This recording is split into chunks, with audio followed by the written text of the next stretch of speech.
compartir la palabra. Espero no tener interrupciones. Hay un poquito de movimiento aquí en la universidad, pero me prestaron una oficina lo más alejada posible para poder tener un poquito de espacio, pero sucede que todos andamos con clases virtuales, entonces se escucha el eco por ahí detrás, pero esperemos que no.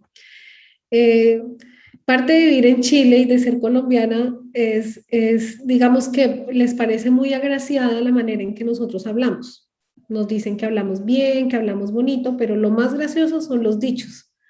Entonces, ¿qué día yo le decía a un colega que la cara del santo hace el milagro?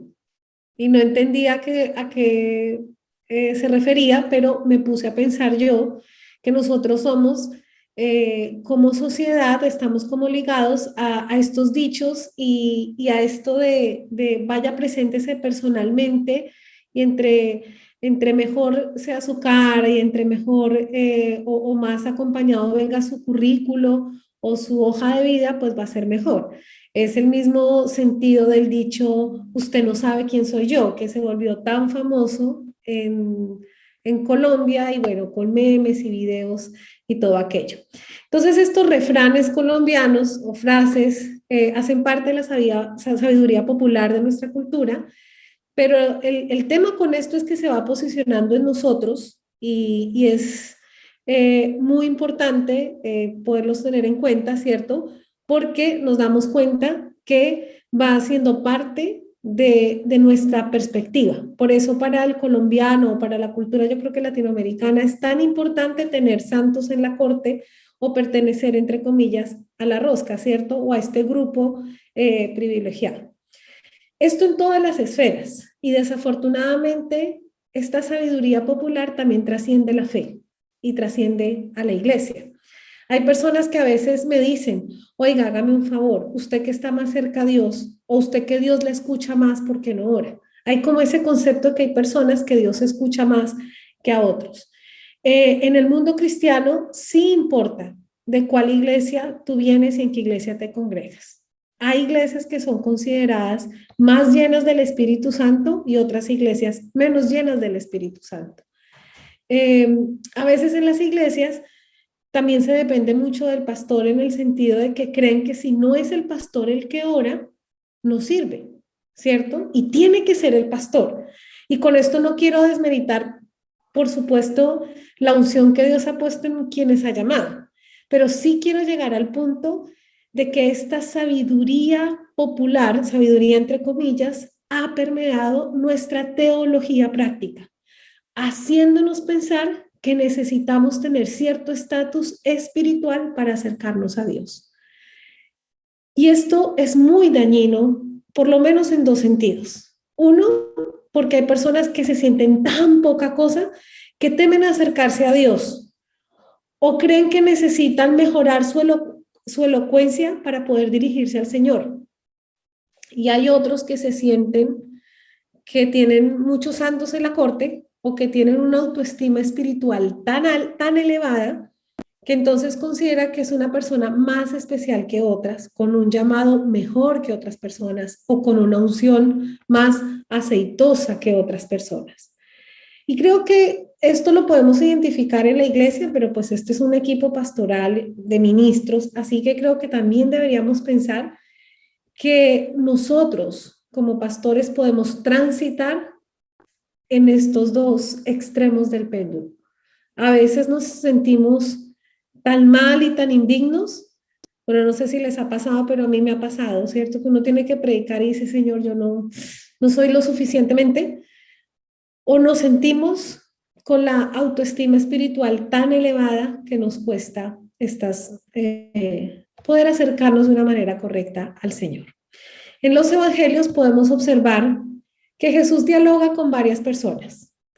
Y en el Evangelio de Lucas, yo quisiera invitarles a que reflexionáramos en un diálogo muy corto, pero también muy, muy, muy conocido. Es un diálogo breve, pero poderoso, que Jesús tiene con una persona que está enferma. Les invito a que leamos Lucas capítulo 5, verso 12-15. Así que usted puede encender su Biblia o abrir su Biblia, ¿cierto? Lucas 5, 12 al 15. Sucedió que estando él, Jesús, en una de las ciudades, se presentó un hombre lleno de lepra, el cual viendo a Jesús se postró con el rostro en tierra y le rogó diciendo, Señor, si quieres, puedes limpiarme. Entonces, extendiendo de la mano, le tocó diciendo, quiero, sé limpio. Y al instante la lepra se fue de él. Y él le mandó que no dijese a nadie, sino ve, le dijo, muéstrate al sacerdote y ofrece por tu purificación, según mandó Moisés, para testimonio a ellos. Pero su fama se extendía más y más y se reunía mucha gente para oírle y para que le sanase de todas sus enfermedades. Estamos en una serie de predicaciones en nuestra iglesia que se llama Diálogos con Jesús y está basado en el Evangelio de Lucas. Este diálogo me encanta porque es tremendamente poderoso y teológicamente muy importante, que yo creo que nos ayuda a entender ciertos aspectos clave del Evangelio. En el contexto general de Lucas, el primer diálogo que Jesús tiene con alguien fue con Satanás en el desierto. Y es muy interesante el diálogo de Jesús con Satanás. Es interesante que sea el primero, es interesante que el diálogo es bastante extenso y que sea justo después de un momento tan glorioso para Jesús como fue el bautizo, en donde el Señor dice, este es mi Hijo amado en el cual tengo complacencia. Ese diálogo con Satanás nos recuerda que el ministerio es una guerra espiritual constante. Y en el caso de Jesús, él afrontó la tentación que consistía en que Satanás quiso trastornar el ministerio de Jesús. Satanás insiste en que Jesús demuestre su identidad y pone en duda las palabras que Dios había puesto sobre él. Después, esto está en el capítulo 4. Luego viene el capítulo 5 y ahí está el relato del leproso. Está en el capítulo siguiente y quisiera que reflexionáramos en este capítulo y para eso pues hay que pensar en dos contextos teológicos para poder comprender un poco la profundidad de este breve relato. El primer contexto está en el Antiguo Testamento y está refiriéndose a las leyes de santidad, eso lo pueden ver ustedes en Levítico. El leproso era definido como alguien impuro y por lo tanto no podría ser tocado por nadie. Esto implica que este hombre que se presenta ante Jesús tenía una dolencia física, pero también una dolencia social. O sea, ustedes imagínense, además de estar enfermo físicamente, que nadie pueda acercarse y que nadie pueda tocarlo, ¿cierto? Para nosotros como colombianos eso sería realmente una catástrofe si uno no puede tocar a nadie, si uno no puede abrazar a nadie. Creo que uno de los efectos de la pandemia justamente fue el no podernos ver y el no podernos tocar. Y el principio queda súper claro, este principio de la santidad y de lo que es puro y lo que no es puro, queda súper claro en Ageo capítulo 2, verso 10 al 13. Voy a leerlo. Así ha dicho Jehová de los ejércitos. Pregunta ahora a los sacerdotes acerca de la ley diciendo, si alguno llevare carne santificada en la falda de su ropa y con el vuelo de ella tocare pan o vianda o vino o aceite o cualquier otra comida, ¿será santificada? Los sacerdotes respondieron, no. Y dijo Ageo, y si un inmundo a causa de su cuerpo muerto tocara alguna cosa de esta, será inmundo. Y respondieron los sacerdotes, inmunda será. Entonces el principio del Antiguo Testamento era muy claro. Lo puro no purifica a lo impuro. Y lo impuro sí puede contaminar a lo que está santificado. Ese es el primer contexto. El segundo contexto también está en el Antiguo Testamento, está en Isaías, pero Lucas lo cita. Entonces pensemos, el capítulo 4, Jesús tiene una tentación, un diálogo con Satanás, luego va a la sinagoga, le toca leer y lee el capítulo de Isaías, que está narrado en el versículo 17, 18 de Lucas. Y se le dio el libro del profeta Isaías y habiendo abierto el libro, halló el lugar donde estaba escrito. El Espíritu del Señor está sobre mí, por cuanto me ha ungido para dar buenas nuevas a los pobres. Me ha enviado a sanar a los quebrantados de corazón, a pregonar libertad a los cautivos y vista a los ciegos, y a poner en libertad a los oprimidos, a predicar el año agradable del Señor. Y enrollando el libro, le dio al ministro y se sentó. Y los ojos de todos en la sinagoga estaban fijos en él. Y comenzó a decirles, hoy se ha cumplido esta escritura delante de vosotros. Texto de Isaías era una promesa mesiánica y Jesús, cuando va a la sinagoga y lo lee, declara que en él se está cumpliendo esta profecía del Mesías. Entonces, en estos dos contextos podemos notar que en el diálogo con el leproso se encuentra, por un lado, un hombre impuro, un hombre sin esperanza que sufre por su enfermedad, pero que está condenado socialmente por su condición. Este leproso es de esas personas que uno puede decir que el leproso no puede decir, usted no sabe quién soy yo, no puede apelar a eso. No tiene ningún santo en la corte, no puede llegar a decir la cara del santo hace milagro, porque en ese caso pues no se aplica, mejor que ni asista, mejor que ni vaya, ¿cierto? Entre más lejos, mejor. Y por el otro lado del diálogo está Jesús, que es lleno del Espíritu Santo, que ha sido ungido para traer las buenas noticias de salvación. Y de acuerdo con Isaías y Lucas, esas noticias eran justamente para los pobres, los quebrantados, los cautivos, los ciegos, los oprimidos, física y espiritualmente hablando. Un encuentro entre dos hombres que están en posiciones absolutamente opuestas. Y acá espero que con el relato ustedes puedan abrir la imaginación y tratar de pensar en el momento, ¿cierto? En lo que se pudo vivenciar en ese momento.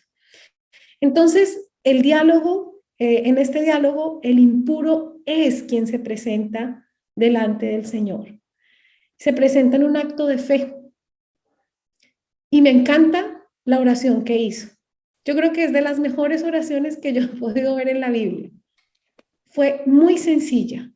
Fue una súplica en 5 palabras. Señor, si quieres, puedes limpiarme. Sin tanta parafernalia, sin tanta elocuencia, sin apelar a nada más. Este hombre es consciente de su situación y en un acto de fe se postra delante del Señor y reconoce que Jesús tiene el poder para hacer algo. Pero fíjense que en una oración tan breve incluye o le deja saber a Jesús que apela a la voluntad de Jesús. Notemos que este leproso no niega su miseria, no apela a que conoce a alguien o a que viene de alguna iglesia o sinagoga reconocida. Y me encanta porque tampoco le exige al Señor que cambie su situación. Este leproso pudo haber dicho, oye, tú dijiste en la sinagoga que tú ibas a sanar a los enfermos, entonces sáname. No, ni siquiera apeló a eso. Sabía que Jesús era el ungido y simplemente a modo de una oración simple le dice, Señor, si tú quieres, haz algo por mí. Aquí estoy, soy materia absolutamente disponible para que tú obres de acuerdo a lo que está en tu voluntad. No le exige al Señor que demuestre que lo que dijo acerca de Isaías o lo que se leyó en la sinagoga era cierto. Desafortunadamente en nuestras iglesias, uno de los estilos de oración que se implantó no sé hace cuánto tiempo, pero yo desde hace mucho lo escucho, es creer que nosotros tenemos el derecho a reclamar la bendición de Dios, porque como uno es hijo de Dios, uno le puede reclamar al Señor que Él haga su voluntad, que Él haga su voluntad, no, que él opere lo que yo necesito, ¿cierto? Y simplemente no comprendemos lo que comprendió este leproso, un acto de humildad, postrar su corazón delante del Señor. Quizás nosotros deberíamos aprender de este hombre por lo menos 3 cositas sencillas. Uno, el leproso reconoce su condición, reconoce que Jesús puede ayudarlo y se acerca a él. Y tercero, reconoce que Jesús actúa de acuerdo a su voluntad y espera en la voluntad del Señor sin reclamar nada. A veces nosotros nos podemos quejar porque no recibimos respuestas a nuestras oraciones.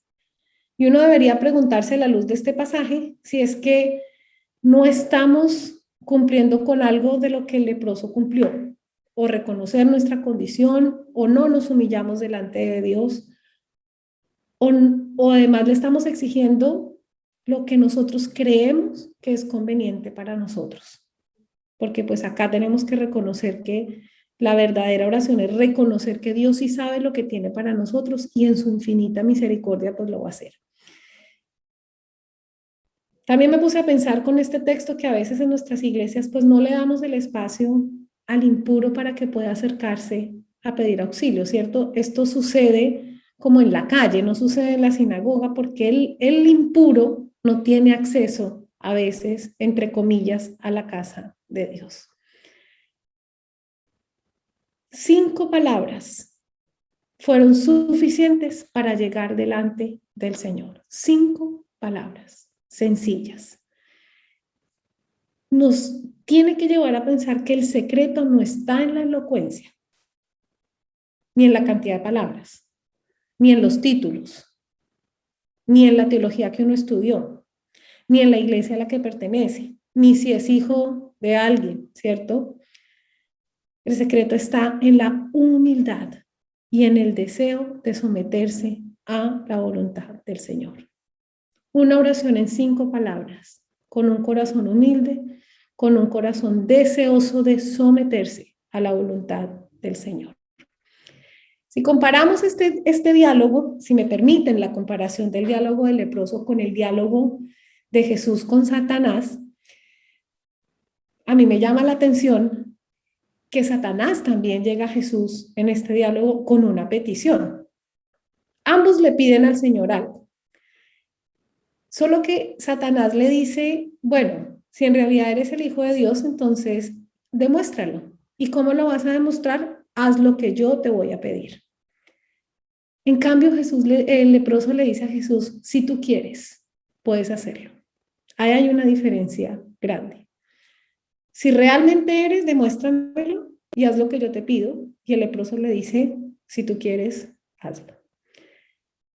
Y esto me hizo pensar, amados hermanos, en cuál es la forma que nosotros nos acercamos a Dios. Y permítanme la comparación un poco fuerte, pero créanme que me lo pregunté en mi propia vida. Yo no quiero levantar juicio, pero yo sí me pregunté cuál es la forma en que yo oro y cuál es la forma en que estamos orando.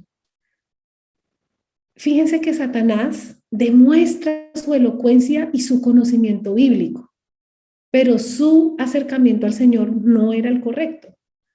Entonces yo sí me pregunté cuál es la forma en que nos acercamos a Dios y cuál es la forma en que modelamos la oración en nuestras congregaciones. Y hermanos, sentí temor. ¿Será que nuestra forma de dialogar con el Señor es más parecida a la de Satanás que la del leproso? ¿Será que nosotros hacemos peticiones y agregamos el factor, Señor, si tú eres Dios, entonces demuéstralo y sáname? Señor, yo tengo la expectativa porque yo te he servido, porque yo he sido fiel, porque yo he sido buena, porque tú eres Dios, porque tú lo prometiste en la Biblia, entonces hazlo por mí y demuéstrame que tú sí eres tan poderoso como dices que eres. ¿Será que eso está en el fondo de nuestro corazón y por eso hay tantos cristianos frustrados cuando esperan que Dios intervenga de acuerdo a sus expectativas y cuando Dios no lo hace, se van de la iglesia, se van de Dios? Y ojo, que esto no le pasa solamente a los hermanos de la iglesia, también en el mundo pastoral pasa. Yo he orado por cosas que son absolutamente así. Señor, si tú nos llamaste, entonces haz esto. Yo creo que aquí se ha orado mucho por la visa de mi esposo. Nosotros tenemos un tema con la visa de mi esposo. Y yo hace mucho tiempo, hace como 6 años, creo que oré de esta manera. Si tú nos llamaste, si tú realmente estás detrás de todo esto, si mira que nosotros hemos sido fieles, mira que nosotros, y si tú eres Dios, entonces demuéstramelo y que salga. Y el Señor muy sabiamente no me respondió nada, ¿cierto? Y aquí estamos. Entonces, creo que aunque es un poco fuerte la comparación, sí deberíamos preguntarnos si nuestro diálogo con Jesús es más cercano al de Satanás o más cercano al del leproso. El diálogo continúa y la respuesta de Jesús es genial, porque es aún más corta que la petición del leproso. Simplemente le contesta en una versión en 3 palabras y en otras versiones en 2 palabras. Sí quiero. Eso sí parece un diálogo entre hombres. El uno en 5 palabras, el otro en 2 palabras le responde, ¿cierto? Una oración en 5 palabras, una respuesta en 2, si quiero. Obviamente la respuesta de Jesús va mucho más allá de la palabra. Y creo que a veces también nosotros caemos en el juego de querer escuchar como queremos ponerle al Señor como esa característica elocuente de la mucha palabrería. Y hay gente que se la pasa buscando profeta en profeta a ver Dios qué más le habla, ¿cierto? Pero aquí tampoco se trata de la cantidad de palabras. Se trata de lo que Jesús le habló, sí, le respondió, pero también de lo que el Señor hizo. Jesús, el ungido del Señor, extiende su mano, toca al leproso y lo declara sano. Y como hemos leído por la ley de santidad, el puro no podía tocar al impuro porque quedaba impuro. Pero por primera vez el orden se invierte. El santo, el ungido, ha tocado al impuro y éste se ha sanado. Jesús lleno del Espíritu Santo. Claro, esto debería llevarnos a nosotros a pensar, obviamente el concepto de lo impuro en algunas cosas sigue igual, pero a la vez nuestro concepto respecto a los impuros debería cambiar, ¿cierto? El Señor lo toca y este impuro es sanado. Este diálogo con Jesús nos ilustra que una relación con Él implica por lo menos 2 elementos. El primer elemento es que siempre hay palabra. El Señor nos habla, así sea en 2 palabras, pero el Señor nos habla. Siempre nos habla. Aunque sea para decirnos que no, aunque sea para decirnos espera, aunque sea para decirnos sé paciente, siempre hay una palabra de Dios. Bueno, y si en nuestras iglesias no hay palabra, pues no estamos haciendo nada, ¿cierto?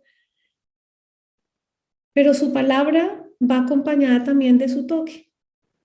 Y esa es la dupla poderosa, la voz y el toque del Señor. Y es poderosa porque cuando el Señor habla y cuando el Señor nos ministra, hay sanidad, hay transformación. El problema es que a veces queremos dar palabra sin la sensibilidad del toque, sin la ministración, sin la intimidad con el Señor, sin la cercanía. Y eso es un peligro porque podría llevarnos al legalismo. Creo que como pastores tenemos un riesgo y es que podemos centrarnos en eso, en la palabra. Y a veces podría llegar a pasar que las predicaciones funcionan en piloto automático, pero si nosotros perdemos la intimidad con Dios, estamos limitando el evangelio sanador y restaurador en nuestra vida y por lo tanto en la vida de otros. Ya dar palabra es difícil, pero no basta solo con dar palabra. Necesitamos ser fieles a la dupla que el Señor nos propone en este pasaje, que es la voz y la cercanía, el toque, la administración del Señor. Y es posible que uno atraviese momentos donde sienta al Señor más lejano, donde sienta que el Señor pues no está como ministrando tanto el corazón, pero creo que es justo en esos momentos donde estas oraciones de 5 palabras nos sacan, nos salvan la vida. No necesitamos acercarnos al Señor con tanta cosa. En la sencillez el Señor quiere obrar. Hay ocasiones también en que nosotros decidimos huir del toque del Señor. A veces huimos del Señor porque nos consideramos tan impuros que creemos no poder acercarnos a Dios. O a veces porque tenemos la autoestima espiritual tan alta que el quebrantamiento, la administración, que el llorar en la presencia del Señor, que el guardar silencio ya no es para nosotros. Eso se quedó para el módulo 1 de vida cristiana, ¿cierto? Y creo que debemos estar atentos a las 2 situaciones. Yo creo que también a veces en las iglesias hay mucha culpa. El evangelio también viene a veces con mucha culpabilidad, porque igual somos humanos, igual pecamos, igual tenemos luchas. Y el Señor, por muy impuro que seamos, siempre va a escucharnos esas 5 palabras y también nos va a responder.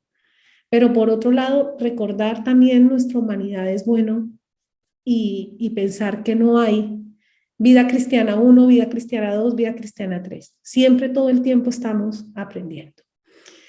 En suma, aunque yo sé que ustedes ya lo saben, siempre es bueno recordar lo que este relato nos enseña, por lo menos 4 características de Jesús, que es bueno que no perdamos de vista en nuestra vida, en nuestra cotidianidad y en nuestro rol como ministros.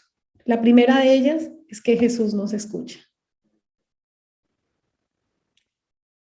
No necesita oraciones extensas, no necesita que le saquemos un tratado teológico ni que citemos todos los versículos bíblicos.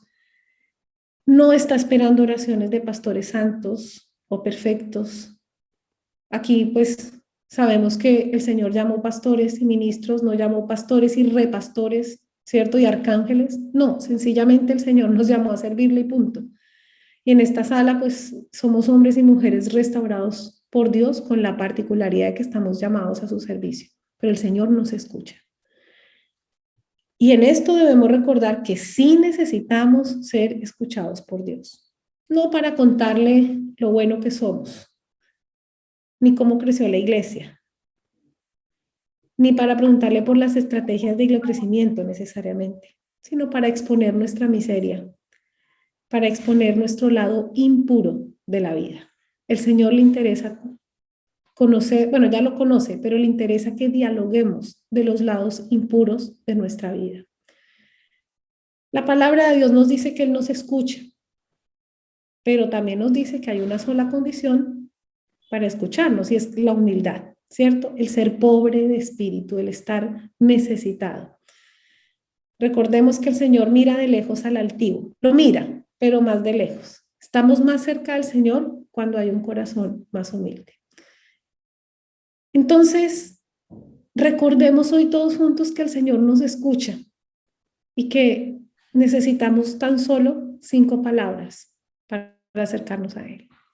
La segunda cosa es que el Señor nos habla, Él nos responde a través de su palabra escrita, a través de sus milagros, a través de otro hermano.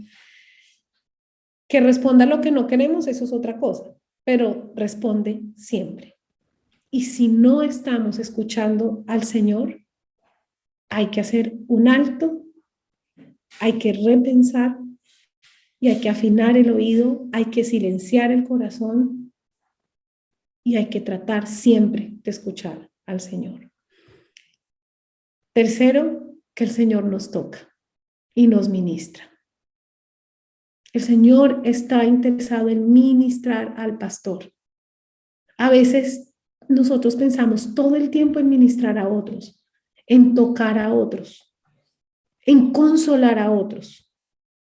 Pero recordemos que el pastor, que la pastora necesita llorar delante del Señor, necesita ser tocado por el Señor. El Señor quiere ministrarnos, el Señor quiere abrazarnos, quiere estrecharnos, que estemos cerca a su corazón. Y por último, el Señor quiere sanarnos, porque su palabra es transformadora y su palabra es sanadora, porque Él vino a eso, a traer libertad, a traer sanidad, a restaurar el corazón quebrantado. El problema es que nosotros a veces no identificamos que estamos enfermos, no identificamos que estamos quebrantados. Y al estar alejados del diseño original del Señor por el pecado, pues todos de alguna manera estamos enfermos. Y Él quiere restaurar su voluntad, su propósito, devolvernos todo lo que el pecado nos quitó. Y por eso viene a liberar, a restaurar y a traernos paz. Un relato muy sencillo, muy simple, quizás muy ABC de la vida cristiana. Pero el pastor necesita ser escuchado por Dios. El pastor necesita escuchar a Dios. El pastor necesita ser tocado por Dios. Y el pastor también necesita ser sanado por Dios. Y de ahí, entonces nosotros podemos también llevar este evangelio de poder y este evangelio de sanidad, de transformación a otras personas. Así que mis hermanos, pues Les dejo esto para que pensemos. Señor, qué buena noticia para nosotros el saber que tú estás interesado en escucharnos y en escuchar nuestro lado más impuro. Qué buena noticia saber que cuando tú tocas al impuro, tú lo sanas. Señor, te pedimos que podamos llegar delante de ti con la actitud de este hombre enfermo, de este hombre apenado, acongojado, pero con una fe y con una humildad inmensa para pedir sanidad, apelando a tu voluntad. Señor, perdónanos cuando hemos copiado modelos más parecidos al de Satanás, en el que también te pedimos que tú nos des una muestra de tu grandeza y de tu identidad. Perdónanos por eso, Señor. Perdona por esas expectativas, esos modelos que duplicamos en las iglesias y que le enseñamos a otras personas también. Permítenos, Señor, acercarnos a ti en humildad, en oración de 5 palabras y aceptar, Señor, que tú nos respondas en 2. Permítenos, como diría Santiago Benavides, tener una fe sencilla. Te lo pedimos en el nombre de Jesús. Amén.